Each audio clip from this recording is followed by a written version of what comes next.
ଭାଇ ମୁଁ ସବୁଦିନ ଦେଖୁଛି ମନ ଦୁଃଖରେ କାଇଁ ବସୁଛ?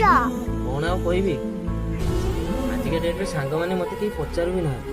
ଆଜି ଗୋଟେ ଫ୍ରେଣ୍ଡସିପ୍ ଡେ, ହେଲେ ମୋତେ କେହି ଗୋଟେ ମନେ ପକେଇଲେନି।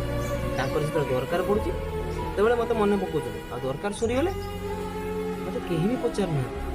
ସେଥିପାଇଁ ଏକା ଏକା ସବୁବେଳେ ବସୁଛି, ଆଉ ତାଙ୍କ ସହିତ ବିତେଇଥିବା ସମୟ ଗୁଡ଼ିକୁ ମୋବାଇଲ ଭିତରେ ହିଁ ଯାହା ଫଟୋ ସବୁ ରହିଛି ସେଇ ସବୁ ଫଟୋରୁ ଦେଖୁଛି, ଆଉ ନିଜେ ନିଜେ ଏମିତି ବସିକି ସେସବୁ ଦିନକୁ ମନେ ପକାଉଛି। ଓହୋ, ଏ କଥାରେ ମନ ଦୁଃଖରେ କହୁଛ? ଆଜି ତୁ ତମର ସାଙ୍ଗ।